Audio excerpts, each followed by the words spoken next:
पांडवों तथा कौरवों का जन्म। एक बार राजा पांडु अपनी दोनों पत्नियों कुंती तथा माद्री के साथ आखेट के लिए वन में गए। वहां उन्हें एक मृग का मैथुनरथ जोड़ा दृष्टिगत हुआ। पांडु ने तत्काल अपने बाण से उस मृग को घायल कर दिया। मरते हुए मृग ने पांडु को शाप दिया, राजन, तुम्हारे समान क्रूर पुरुष इस संसार में कोई भी नहीं होगा। तूने मुझे मैथुन के समय बाण मारा है, अतः जब कभी भी तू मैथुनरथ होगा तेरी मृत्यु हो जाएगी।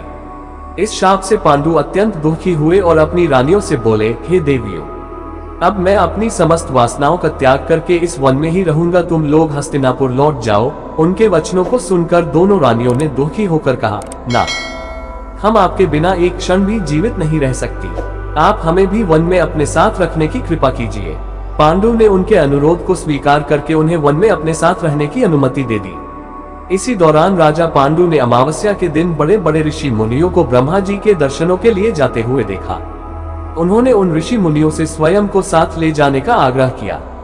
उनके इस आग्रह पर ऋषि मुनियों ने कहा, राजन, कोई भी निसंतान पुरुष ब्रह्मलोक जाने का अधिकारी नहीं हो सकता, अतः हम आपको अपने साथ ले जाने में असमर्थ हैं। ऋषि मुनियों की बात सुनकर पांडु अपनी पत्नी से बोले, हे कुंती, मेरा जन्म लेना ही वृथा हो रहा है, क्योंकि संतानहीन व्यक्ति पितृ ऋण, ऋषि ऋण, देव ऋण तथा मनुष्य ऋण से मुक्ति नहीं पा सकता। क्या तुम पुत्र प्राप्ति के लिए मेरी सहायता कर सकती हो? कुंती बोली, हे आर्यपुत्र, दुर्वासा ऋषि ने मुझे ऐसा मंत्र प्रदान किया है जिससे मैं किसी भी देवता का आह्वान करके मनोवांछित वस्तु प्राप्त कर सकती हूँ। आप आज्ञा करें, मैं किस देवता को बुलाऊं? इस पर पांडु ने धर्म को आमंत्रित करने का आदेश दिया। धर्म ने कुंती को पुत्र प्रदान किया जिसका नाम युधिष्ठिर रखा गया। कालांतर में पांडु ने कुंती को पुनः 2 बार वायुदेव तथा इंद्रदेव को आमंत्रित करने की आज्ञा दी। वायुदेव से भीम तथा इंद्र से अर्जुन की उत्पत्ति हुई। तत्पश्चात पांडु की आज्ञा से कुंती ने माद्री को उस मंत्र की दीक्षा दी। माद्री ने अश्वनी कुमारों को आमंत्रित किया और नकुल तथा सहदेव का जन्म हुआ। एक दिन राजा पांडु माद्री के साथ वन में सरिता के तट पर भ्रमण कर रहे थे। वातावरण अत्यंत रमणीक था और शीतल मंद सुगंधित वायु चल रही थी। सहसा वायु के झोंके से माद्री का वस्त्र उड़ गया। इससे पांडु का मन चंचल हो उठा और वे मैथुन में प्रवृत्त हुए ही थे कि शापवश उनकी मृत्यु हो गई। माद्री उनके साथ सती हो गई, किंतु पुत्रों के पालन पोषण के लिए कुंती हस्तिनापुर लौट आई। इधर युधिष्ठिर के जन्म होने पर धृतराष्ट्र की पत्नी गांधारी के हृदय में भी पुत्रवती होने की लालसा जागी।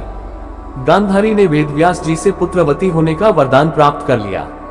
गर्भधारण के पश्चात 2 वर्ष व्यतीत हो जाने पर भी जब पुत्र का जन्म नहीं हुआ तो क्षोभवश गांधारी ने अपने पेट में मुक्का मारकर अपना गर्भ गिरा दिया। योगबल से वेदव्यास को इस घटना को तत्काल जान लिया। वे गांधारी के पास आकर बोले, गांधारी, तूने बहुत गलत किया। मेरा दिया हुआ वर कभी मिथ्या नहीं जाता। अब तुम शीघ्र 100 कुंड तैयार करके उनमें घृत भरवा दो। गांधारी ने उनकी आज्ञानुसार 100 कुंड बनवा दिए। वेदव्यास ने गांधारी के गर्भ से निकले मांसपिंड पर अभिमंत्रित जल छिड़का, जिसे उस पिंड के अंगूठे के पोलवे के बराबर 100 टुकड़े हो गए। वेदव्यास ने उन टुकड़ों को गांधारी के बनवाए 100 कुंडों में रखवा दिया और उन कुंडों को 2 वर्ष पश्चात खोलने का आदेश दे अपने आश्रम चले गए। 2 वर्ष बाद सबसे पहले कुंड से दुर्योधन की उत्पत्ति हुई।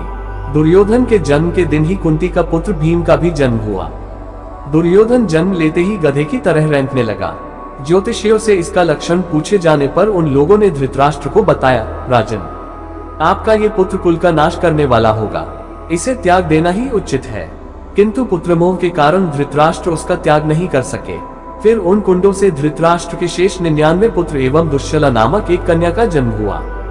गांधारी गर्भ के समय धृतराष्ट्र की सेवा में असमर्थ हो गई थी, अतएव उनकी सेवा के लिए एक दासी रखी गई। धृतराष्ट्र के सहवास से उस दासी का भी युयुत्स नामक एक पुत्र हुआ।